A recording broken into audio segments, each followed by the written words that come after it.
Hey friends, welcome back to the Healthy Balanced Mama podcast.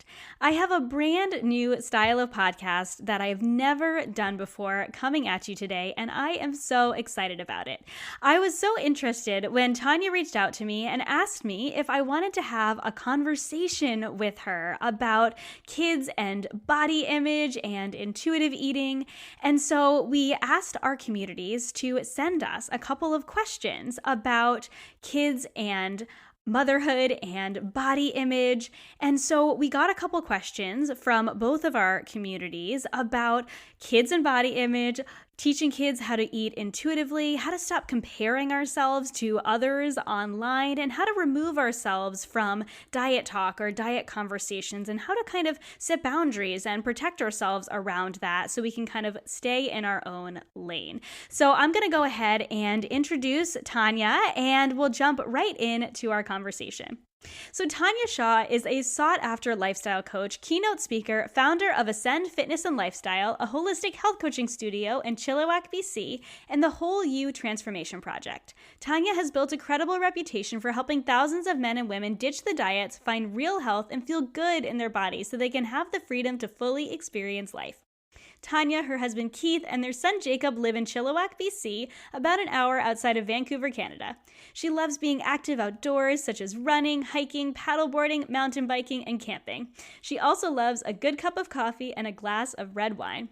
What Tanya doesn't know now is I'm about to show up on her doorstep because that all sounds awesome, and I totally think we could be friends in real life. So without further ado, I am so excited for you to hear our conversation.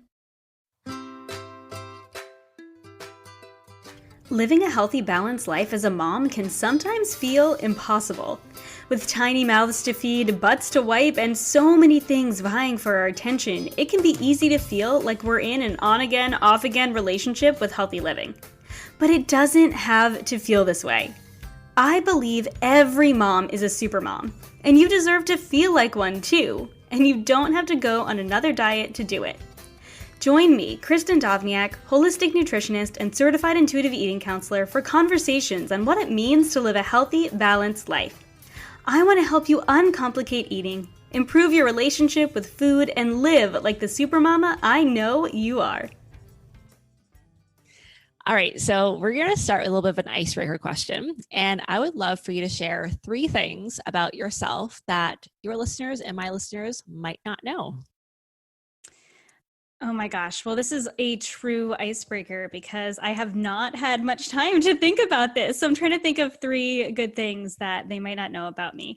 The first thing I was just sharing with you before we hopped on is that I live on a little island off the coast of New England. So we live in Rhode Island, but Rhode Island's not an island, though some people do think it is.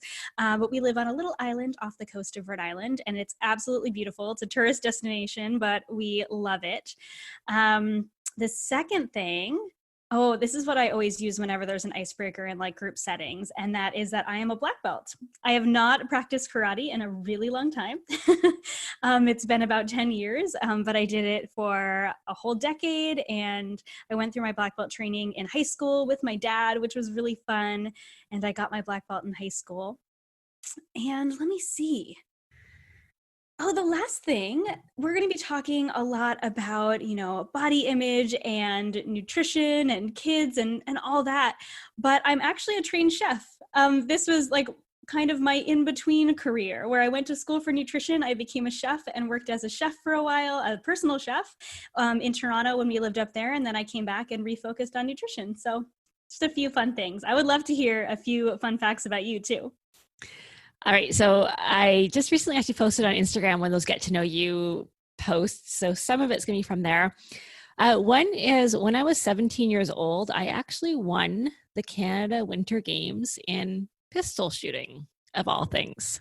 That's so cool. And it kind of was. It came so naturally to me to pistol shoot. And it's funny because since then, and since this whole, development and personal growth and everything, I've been always trying to learn how to meditate. But when I was 17, I was so good at being able to shut off everything else around me and get into this very meditative state where I could lower my heart rate and really focus. And yeah, it was quite interesting. It was in Corner Brook, Newfoundland, and I was 17, and I had very short platinum blonde hair and managed to win. So that was super fun. Another kind of athletic one is that 2 years ago, I learned how to snowboard. And it was actually my first time learning something very new in a long time. And I absolutely loved it. I was very determined that I was going to learn, because in the past I had tried it once or twice before when I was in my early 20s. And I owned the story at the time that I wasn't good at it. I didn't like it. I hated the cold. I hated the snow. I hated any snow sport that didn't really expel a lot of calories or burn a lot of calories. So I liked things like snowshoeing and cross-country skiing, but I told myself that I didn't like snowboarding. Anyways, I learned and I absolutely love it. I love it. It's been so fun. And my third one is that just recently I have joined Toastmasters so that I can get better at public speaking and doing workshops and keynote speeches and motivational speaking. And it has been quite a learning opportunity and something that I actually find quite challenging, even though we do talk a lot on the podcast. It's been quite fun to put some more intention behind the learning. So those are 3 things about me. And yeah, so we're going to get started with a bit of a conversation about some of the questions that we've had from our listeners. And the first one is all about raising kids with a positive body image. And specifically, the question read is, as a mom, how are you raising girls with good body image? And Kristin, that one came from your listeners. So do you want to take that one first? Yeah, sure. This is a topic that I'm so passionate about. As a mom of 2 little girls myself, I mean, they're only 6 and 2 now. But really just, for moms of any children of any age, I think this is so important because I struggled for a really long time with disordered eating and disordered body image, and really finding my balance took me decades.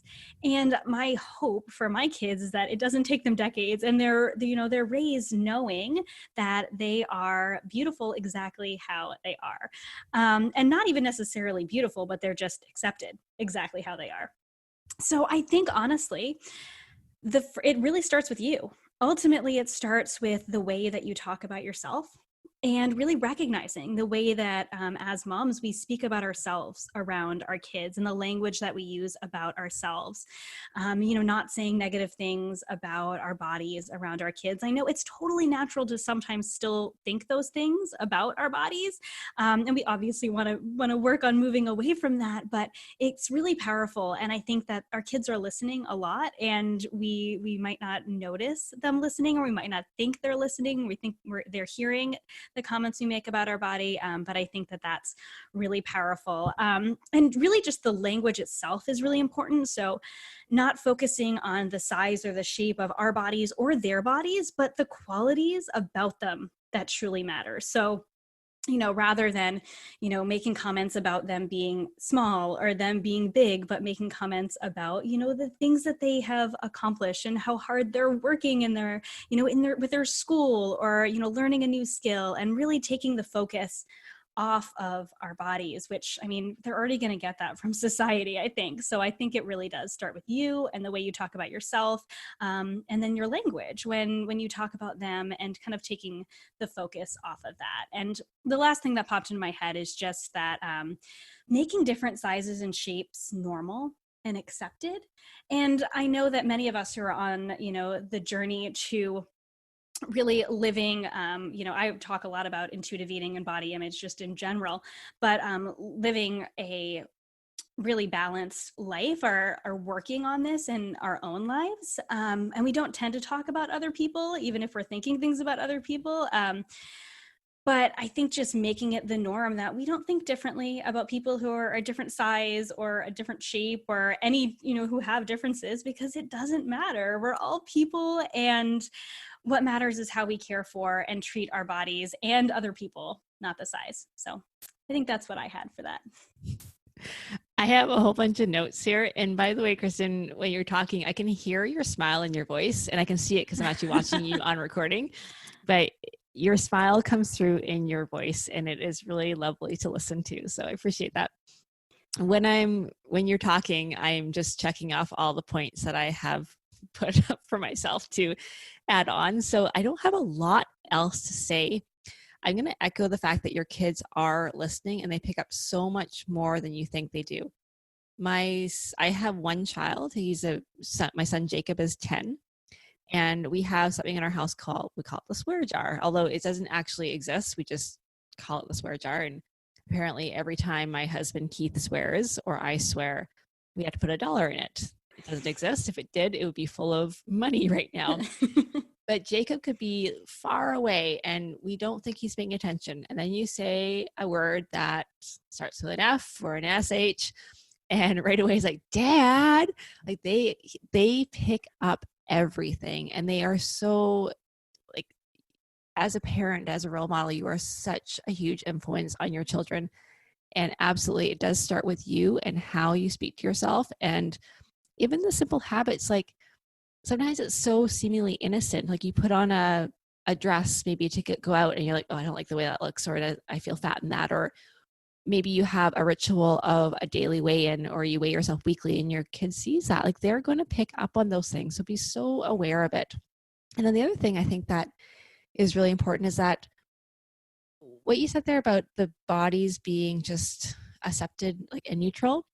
Kids are born before we put our own judgments and our own things on them, just with accepting all body shapes.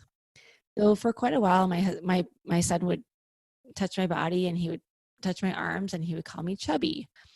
And it didn't mean anything to him. It just meant that I was softer than he was. And there was no judgment. If he sees someone in a fat body, he's just like, oh, it's just that person has more body fat. It's nothing bad. It just is. And the more you can just encourage that, just the acceptance, like I said, it just is. It's like we all have different color eyes, we have different color shoes, we have different sizes of bodies. Then it becomes just a fact of physical difference and not any kind of judgment behind it. And then the other thing I want to just note on, well, actually 2 more things. One is that the question originally was about girls and body image, and the body image is not just a female problem. We talk about it mostly in girls because it's easier to talk about, or women talk about it more, but it absolutely affects men and boys with eating disorders is, I think, the number one, like, fastest growing cohort of the population with eating disorder. So it is going to apply to every single person. And so just be aware of that, of how you speak to your sons as well, and the kids and the boys that you have influence on. And the second thing I want to point on is that it can start so early. So many of my clients will tell me that it happened when they were 5 years old or when they were 8 years old. And like you said yourself too, Kristin, like your kids are listening, and it really starts right away. So be very aware of your language, of the messages that you might be giving to your child. And I think the number one thing, like I just said, is to become aware of it. And once you become more aware and you understand the influence that you have on the young ones, then you can start to really put some intention into your language and perhaps shifting some things that you might need to shift. Yeah, so. I love that. I love that you made that point too, that it's not just girls. I have girls and I am a girl, so that is my experience, but it's not just girls, it's boys too. And like, I know my husband works in a career where he has to be weighed consistently. And like, my husband's a very small dude, just in nature. He's half Asian, so he's just naturally small. And you know, different people of different races or different sizes, but he's that like classic, he's a small guy. So it's never really been a thing for him, but he, like, his entire life has been weighed for sports, and he notices how that can be a trigger. And he's like developed these like mini like disordered eating habits. Not that he doesn't have them now, but he did, like when he was, he had to like weigh less for an event that's coming up in a couple of weeks. And he was really pressured because he was the guy who was, more fit than some of the other guys on the boat. So he could easily get his weight down. And it really became something that was a struggle for him at times. And I don't even know. I didn't even ask him if he'd be okay with me talking about him. I'm not sharing his name, but I know I'm just thinking with my own experience, like, wow, like that is, I mean, there are women that work in his industry as well, but that is something that I could see becoming a problem. So it's really interesting. And thank you for mentioning that. Yeah. And then our next question that we got, another listener question, is how do you teach intuitive eating style to kids? And maybe I'll take this one first because I know you're going to have a lot to say on it as well. And I think the biggest one here is that kids don't need to be taught, they need to be unlearned. Is that when kids are born, they are naturally an intuitive eater. And then we put on all of our food rules and eating rules onto them. And you must clean your plate. You can't have dessert until you eat your dinner, blah, blah, blah.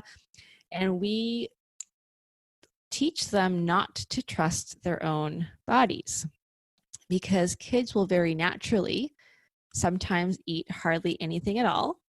And sometimes they will eat all the things depending on what their body needs. And when you get into intuitive eating as an adult, you're going to have a very similar experience too, where some days you can go all day and eat hardly at all because you're just simply not hungry. And some days you are feeling like you could really eat all the things. A really great resource for that I follow for teaching kids and for helping kids and really helping adults help plan meals in your day is the I think it's called Ellen Satter Web Institute. And it's one that you follow as well. Yeah, I was going to mention her. Yeah, Secrets of Feeding a Healthy Family is her book, and it is one of my favorites. I actually have it behind me, like over here on my bookshelf. She's great. It is fantastic. And she talks about the division of responsibility, where as parents, as caregivers, you need to set the meal times and set what you eat or what's going to be on the meals and have very specific meal times. It's not a free for all that your kid can eat anytime that they want because they do need to start to become hungry for meals, but they get to decide whether or not they eat or which foods of their choices they decide to eat and also how much. So often we have these food rules because of our own upbringing. And I think it's also really important to appreciate where we came from because right now we have an overabundance of food and it wasn't always like that. So my parents, for example, my dad was born at the tail end of World War II and he was born in a very, it was extreme poverty when he was growing up. And absolutely, you cleaned up your plate because there might not ever be food for the rest of the day. And there was never, they were always hungry. And so while my dad, fortunately, was actually very, we just ate normally as kids. I never struggled with eating as a child. That happened a little bit later on into my teenage years and early 20s. But those kind of, I think it's just important to recognize and to appreciate where these things come from. And I also wanted just to chime in that sometimes we have these ideas that the way we used to do things were best. Like, for example, I have people, especially in my generation, who say they couldn't leave the table until they ate their peas, and they gagged on peas and they hated peas. And now we think that we should be able to do that with our children. But there's no really telling whether that was the right thing to do anyway. Because look at us now as a population. So many people have problems with food. People are overeating or not listening to their bodies or using food for lots of different reasons. So was that the correct thing to do? I think it's just important to know that there's lots of different ways and not to think that there's only one way to feed your child or I used to be the perfect mom before I had kids, Yes, I love that. I was awesome. And now, last night, Jacob and I we had a fight at the table because he would not eat. He would not try the food. And it drove me freaking nuts. And I was not the example of the perfect parent at that point either. I'm sure I said some things I probably shouldn't have. So yeah, I'd love to hear what your thoughts on that one. Well, it happens to the best of us. My 6-year-old is quite strong-willed, and she has gone through many phases when it comes to her eating. When she was really young, she would eat all of the things, like anything I gave her. And she still eats a lot of foods that a lot of other kids wouldn't think of eating. Like she loves raw oysters, she loves anchovies, like she loves a ton of vegetables. So it's really funny. But we'll still have fights sometimes about like she she won't eat anything and then she'll demand something else, and I'm like, well, that's not really how it works. We provide a meal as a family and you can eat it or not eat it. And I think the point that you made is, and I agree with all of your points, and I just kind of have some stuff to expand upon them, really, because I loved everything that you shared. I think it's really important to serve meals as a family and not just cater to our kids, but at the same time allow them choice when it comes to eating. And so provide those opportunities throughout the day for choice. Like we'll give a couple choices for breakfast. And if she doesn't want either of them, well, then maybe you'll go hungry. One of the most, not go hungry, but for that meal, typically we like her to have something for breakfast. So it energizes her morning for school, but we give her a couple choices. She's allowed to make that choice for herself. And we have gone through some struggles where she'll all out refuse food. And I don't get concerned, because one of the most powerful things I learned way back in college in my life cycle nutrition class was that kids self-regulate. And just like you said, some days they'll eat barely anything, and sometimes they'll eat a whole ton. We are born intuitive eaters. We're born with this natural ability to listen to our body's own cues for hunger and fullness and preferences. And I think it's important to honor our kids' hunger and their fullness and their preferences, but also provide that structure. And that's why I love Ellen Satter too. She's my favorite resource I provide to moms all the time when it comes to figuring out kind of how to feed your kids. It really is all about that division of responsibility where the parent provides and the child decides. So we provide regular meal times. We do allow our kids to snack if they're hungry between meals, but we don't let them snack all day long. Now, that being said, I mentioned my 6-year-old because I'm like, she eats a whole bunch of different foods. She eats a variety. And that's something big that I think is really important, is providing that variety of foods. So they become exposed to a variety of different foods.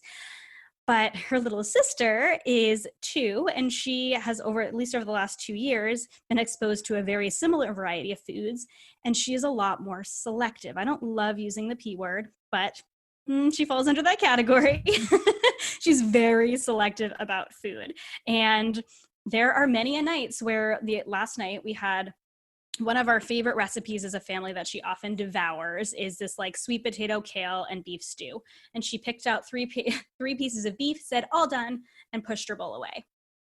And I'm like, all right, it is what it is. I offered it again just to see if, she was just kind of distracted. And she was like, nope, that's all I want. And we kind of have to let it go and move on. So rather than forcing our food, or like you said, that old notion of forcing our kids to clean their plate, that creates that disconnect within their bodies. So I think encouraging connection to their bodies, providing that structure around meal times and providing choice, but within reason, right? So just encouraging their natural ability to listen to their bodies and tell you when they're hungry and when they're full. So yeah, I think that's all I have. Yeah, and actually, just as you're talking, I have one more thing I want to add too, just about desserts. And this comes up quite a bit too, because we think that we shouldn't give our children desserts until they finish their food.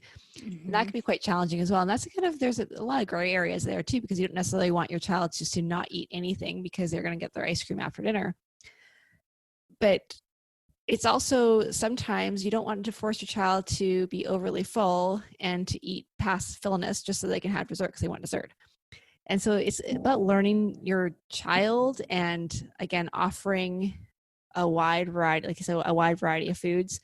But I think that's one thing that gets in the way sometimes too, is just thinking that they need to eat so one that I see commonly, you need to finish your dinner before you have dessert. And maybe you want to enjoy dessert without being absolutely stuffed, and that's okay.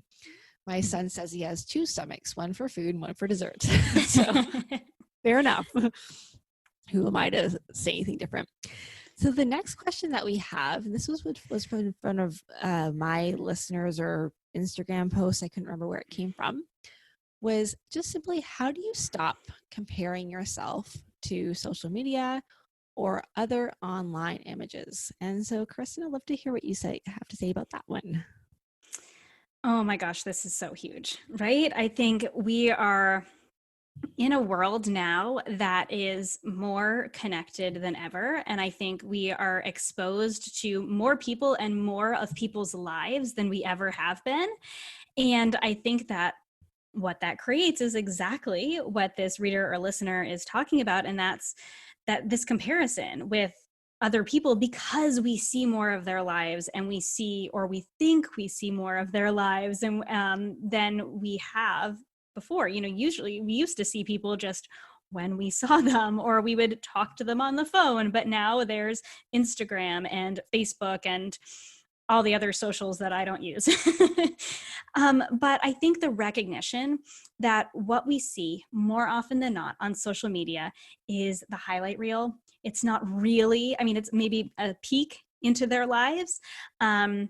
But there are filters and there are apps, and there is selection of the images that they choose and the things that they choose to say. It's all curated, right? And to some extent, we know about photoshopping when it comes to celebrities, but I don't think we necessarily think about it when it comes to Instagram influencers, or even, our good friends that we see on Instagram. We see them doing all these fun things, and we're not seeing the mundane of their lives that all of us live. We're not seeing most of the hard moments. We're seeing that highlight reel. And especially when we're, as women, comparing ourselves and our bodies to these women we see online, it's recognizing that just like with Photoshop, it's most women don't look like that. Most men too, same deal when we're talking about, looking at, fitness influencers or things like that. And they oftentimes don't even look like that. There's poses, there's filters, there's apps for that, right? So I think, just recognizing the reality that we see people more than we ever have, but we might not actually be seeing a greater glimpse into their lives. We might just be seeing their highlight reel. And when it comes to their families, when it comes to their food, when it comes to their bodies. And so I think a tool to help you stop comparing yourself to that, aside from recognizing it and having that kind of reality check to yourself when you're scrolling and you're going like, oh, like, I don't look like that. Or like, I don't make meals that look that good. Or like, why is their family always so happy? Yeah, I don't post many pictures of my family looking unhappy because that's not that fun to look at. I post the pictures of my like smiling kids before they like throw the thing on the floor and have a tantrum. Because, that's what people want to see. We want to be encouraged. But a lot of times when we think we're being encouraging, we can actually kind of perpetuate this idea, right? Of this like, perfect life, or this, perfect body or perfect home or whatever it is. So I think removing the triggers for the things that we see coming up and that we see ourselves comparing to, and doing sort of like a digital detox. It's the only detox you'll hear me recommend. And going through and really like editing your feed. And it's okay to mute or to unfollow the things that make you feel bad about yourself, or make you feel less than, or that you find yourself constantly comparing yourself to, even if it's just for a while you get yourself to a place where you are working on your mindset and where you are feeling like you are living your life in alignment to your values. And then maybe you can add some of that back in and see if it's still triggering to you.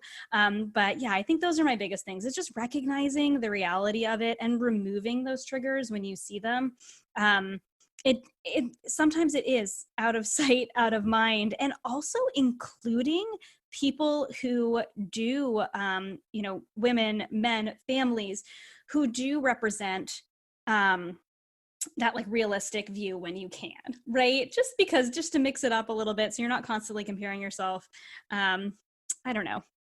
That was kind of an add-on. So I think that's what I've got. And, obviously working on your mindset around you and your body and your life, and asking yourself why you're criticizing yourself or why you're comparing yourself to that person, what you've made it mean about you when you see this person and you're comparing yourself in that way. So I hope that was helpful. Those are all really excellent points. I love what you said there about curating and architecting your environment and following and unfollowing the things that are going to be inspiring to you. And one thing I love about Instagram, I don't know if Facebook does this, I don't think it does, but just following specific hashtags like intuitive eating or ditch diet culture or whatever. And there's so many great feeds out there are just about mental health and and just being okay. And I definitely have a lot of that. So when I go onto Instagram, I'm like, oh, I feel so good. It makes me feel like I'm okay. So you can definitely architect your environment. And I also really want to echo what you said there about when you do start comparing yourself, what is that saying about yourself? And we generally, like, for example, if you're going to be going out to a shopping center and it's Christmas time almost, and you're going Christmas shopping and you start judging other people or you start comparing yourself, it is almost always, maybe not, maybe always, a reflection on something that's going on internally. And so you're absolutely right. Like there is some work that needs to be done, and to start to get curious about why that is triggering for you, and just to really recognize that other people's success doesn't mean your failure. I think sometimes we're like, oh, I'm less than because no, that's just different. And you are also absolutely right about people doing, like, just posting things that are positive. Like, I will not feel excited to post a picture of me in bad lighting where I have a double chin and you can see all the dimples on my butt. Like, why? I don't want to do that. It's not fun. Or you're right, like when your family's super unhappy or when you're unhappy, you don't want to take photos. You don't feel inspired to post. So you really have to be aware of that. I mean, just recently, back in October, my husband and I did a trail race here in Chilliwack, and there was a picture of us at the end of the race. We did a relay team and we looked all happy and everything. And I got a whole bunch of comments. Isn't that so awesome? You guys did it together and blah, blah, blah. We had like a pretty heated fight that day. It was actually a really rough day for both of us. And so I'm like, here I am posting on social media this morning, this great photo of him and I. And the real story is that we are just at each other and really not seeing eye to eye and having, like, I did not feel good in my relationship that day. So just really recognizing that you're only seeing so much. And I know we know it, but to really remind yourself of that. And then when you do catch yourself too, like your thoughts are saying, when you're thinking certain things, recognizing that thoughts are just thoughts and they're words and sentences, and that you can actually start to shift that. You can, from saying, or whatever you're thinking about, how she's so much prettier, so much fitter, or I feel so fat and unhealthy because this person has a size 8 body, or whatever. You can absolutely catch those thoughts and start to become aware of them and start to shift them. And that takes time, it takes practice. But I think that the first step, like you said, Kristin, is to just architect your environment and unfollow things you want to unfollow. And if you can't find anything, I always recommend following cute kittens, because that's always nice to have on your feed. I love that. That's a great tip. or food meals. I always think looking at food pictures too. Not that I ever make any of the stuff that I see. I'm like, it's so pretty. Yeah, right. It's hard to be mad at food. I know, it's pretty neutral, so it's good. Yeah, I think we have time for one more. Yeah, let's do it. So we have one more question, and this one also came from a listener. It's essentially, I'm recovering from disordered eating. So Kristin, your story is very similar to mine, like overcoming disordered eating, perfectionism, lots of fear of food, lots of being on, just wasting so much of your mental life energy on things that ultimately are not worth that much energy. So we're on this path to recovering from disordered eating, trying to listen to your body, trying to let go of the endless pursuit of perfectionism, weight loss, etc. But then a friend tells me about the plan that they're doing. So it could be keto, etc. And I get triggered. I all of a sudden want to start, doing that plan. I start to investigate it. How can I shield myself from this? And I think this is a really good question, because it's also very similar to what you might get around the holidays, of just, now that you're gonna be around more people, just people might comment about your food choices or your weight gain or your weight loss, or things that might be somewhat triggering. So do you want to start with that one? Yeah, sure. I mean, first, honestly, I think the tips that we gave on comparison above are really huge. And I know we're talking probably more like real life than we are social media, but it can also be true when we see somebody trying something new on social media. But I think when you can, knowing that first of all, it's okay to remove yourself from these conversations really politely. When you're feeling really triggered, I recommend this to clients a lot, and it can be really scary and uncomfortable at first, especially if it's somebody you love and admire and respect. And but saying something like, I'm really working on listening to my own body, and working on finding balance in my life, or something like super simple than that, like that. You don't need to call them out or tell them that what they're doing is, you don't believe in it or anything like that. But I think that it is important to especially when we're early on in this journey to eating more intuitively and learning how to respect our bodies and find what really works for us, to protect ourselves and have boundaries in these sort of situations. And I know that that's the uncomfortable answer, but I think it is really powerful to learn how to respect yourself in that way and recognize that these situations are triggers, and you could, simply excuse yourself, or you could say something, like, I'm working on, what works for me, or, it's something really simple. It doesn't have to be complicated. But I think it's also really helpful in these situations to remind yourself of what you're gaining from not engaging in these behaviors. If you've engaged in these behaviors before and they've affected your life negatively, what are you gaining? The freedom from not engaging in these behaviors or going on this diet or plan, not the perceived benefit of what they will give you, either from the media or from your friend that's sharing with you, but the actual freedom that you have experienced as you're working on listening to your body and moving away from that and not being controlled by food or dieting behaviors. What has that given you? And focusing on that, focusing on the positive things that not dieting and not going on this plan has already given you. So, and that's can be really powerful to keep you from these things kind of becoming a trigger, rather than focusing on, oh, now I'm triggered, now I want to go keto or whatever it is. Remind yourself that, wait a second, there's a reason I'm not doing these things. It's because I am unique, and listening to my body and learning how to eat intuitively is a form of respecting my body, and it has given me all of these things. So I'm going to stick to that. And then if you need to, removing yourself from the conversation if it's really kind of becoming a problem. And I think you're right, like around the holidays and family gatherings and friend parties and things like that, there can be a lot of this because it's the cultural norm. So we have to kind of learn how to set boundaries around that.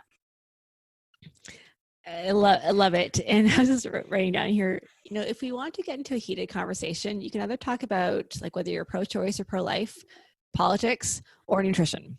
Like it's like, yeah, if you want to get really heated, so the less you talk about it and the less, like, I love what you just said there. It's, this is what working for me right now. This is what I'm doing, and make it a not a big deal is such an important piece, because a lot of these relationships are going to be important, and maybe it's someone that you're going to see on like your mom or your dad. Like maybe you're going to see them on a regular basis, or they're in your circle, and that's the way it is. So making it a non-issue, just making it about just what you're doing in your path. And if you are going to communicate with them about something, like if the communication doesn't need to happen, just plan your communication before you actually go and do it. And don't do it in the heat of the moment. Don't do it as soon as they say something and you get emotional and you start to go and respond back to them. So do it in a place where it's a planned conversation, and that is your best bet for really communicating what you feel and what you're working on, and have them to be able to support you.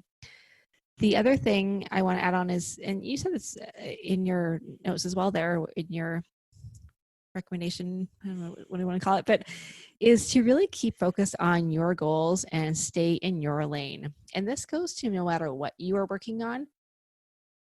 The process of becoming an intuitive eater, or ditching dieting, or taking better care of yourself, or finding that healthy, balanced relationship with food, or whatever goal you're working on, if you're creating a change, it's going to take a fair amount of thought energy, emotional energy, just our own resources. And when we keep focusing on what other people are doing, or we think about, oh, why is it so hard? Or why can that person do keto and lose 17 pounds? And I want, like, we just disperse all the energy that we need to make a change into other people's lanes. And we really need to stay focused. So keep reminding yourself of the journey that you're on. And what you said there, Kristin, was really powerful, of why you're doing it and all the gains that you're having from whatever goal you are trying to achieve. And like, just put your blinders on and keep focusing on what you are focusing on, what you have decided that is going to be your next best thing. And one thing I find that the simple statement of just saying something like, oh, well, can be really powerful as just a way to alleviate the pressure or alleviate the kind of the emotional turmoil that you might be experiencing when you get triggered, or when you all of a sudden want to go do keto or intermittent fasting or the Whole30 or whatever, even though you've already decided that you are done dieting and you need to do something different. You know, oh, well, like, some people are born with amazing natural athletic abilities and some are not. Like, oh, well, let's not keep worrying about the problems and worrying about that we don't have it and being upset that we don't have it. Just, oh, well, like, this is my journey. This is where I'm at. This is my experience, and move on from there. Yeah, if I can, I love that. I love the, oh, well, because it really just kind of makes it neutral and reminds us that, like, well, this just isn't me. But one of the things that I talk to my clients with a lot about, and a tool that I have them use is, and I think I posted about this on Instagram recently too, is just good for them, not for me. And I just remind myself, and I mean, at this point in my journey, I'm not triggered by these type of conversations, but it took a really long time for me to get there. Even as a professional, to not be like, am I doing something wrong by not doing this thing? Mm-hmm. And I know now that I'm not. I'm doing everything right by doing what's right for me. But just reminding yourself that it's, you know, similar to this, you know, oh, well, it's good for them, but not for me. I'm doing what's good for me, and they're doing what they believe to be good for them, whether or not we agree with that. So I think that can be really powerful. Love it. So I wanted to ask you, I know we're on air, but I forgot to ask you before that I have 3 little rapid fire questions that I ask my guests at the end of every episode. And since we're sharing this to both of our podcasts, would you like to answer those with me? Yes, let's do it. Fun. Surprise.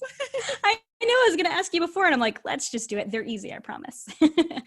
Really, because, you know, we've been talking a lot about body image and teaching intuitive eating to our kids and not comparing ourselves to other people. And all of these things are really important, and not, you know, feeling like we need to eat a certain way just because someone else does.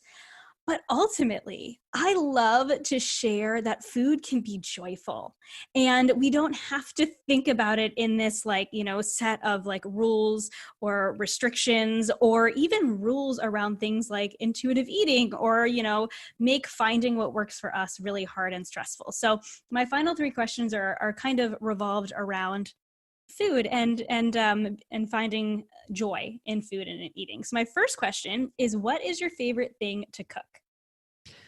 Oh, I knew you were going to ask that. And I don't know because I haven't made it yet, but I'm going to make it tonight. And something I'm really excited to make tonight is, just recently I found I did a huge cabinet purge or pantry purge this weekend. And I found this little spice, like a Thai spice package, you know, when it has like the spice paste, and has the peanuts in one thing and the coconut milk, and I made it. It was delicious. And now my mom gave me today a whole bunch of Swiss chard, and I am excited tonight. I haven't made it yet, but I'm gonna make it now, is to make Swiss chard with some other vegetables in a really good Thai peanut sauce. And I'm so excited. I love it. And I'm gonna put water chestnuts in there, and I love water chestnuts because they're so crunchy and it's so good. So after this podcast, I'm going to go to the grocery store and pick up a couple last ingredients for that one. So I haven't cooked it yet, but so I can't really say it's my favorite thing to cook, but I'm really excited to cook it tonight. Oh, that's awesome. I love that. So how about for yourself then? You're going to answer as well.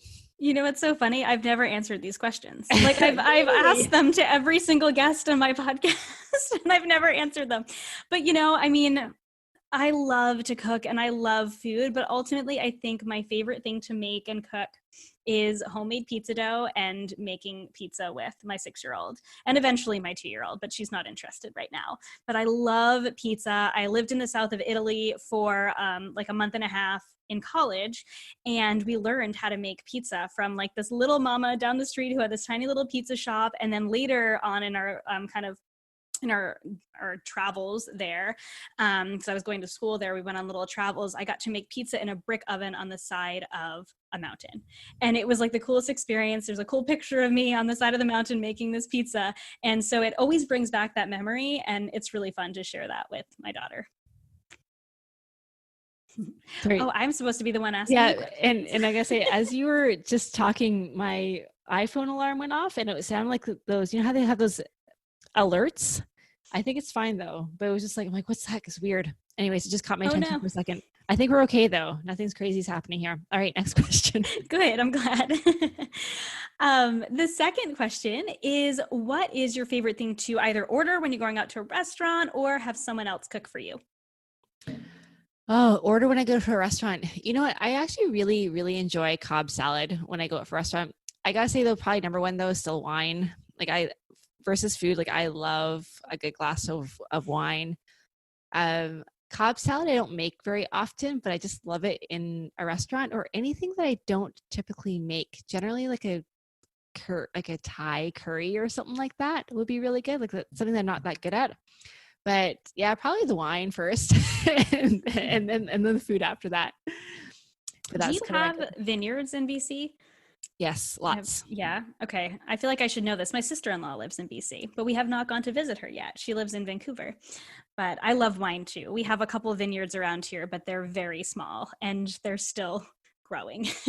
Okay. Yeah, we live in British Columbia. There's the interior, like Kelowna, Okanagan, that area, and they have a ton of vineyards. So lots of wine tasting and touring over there.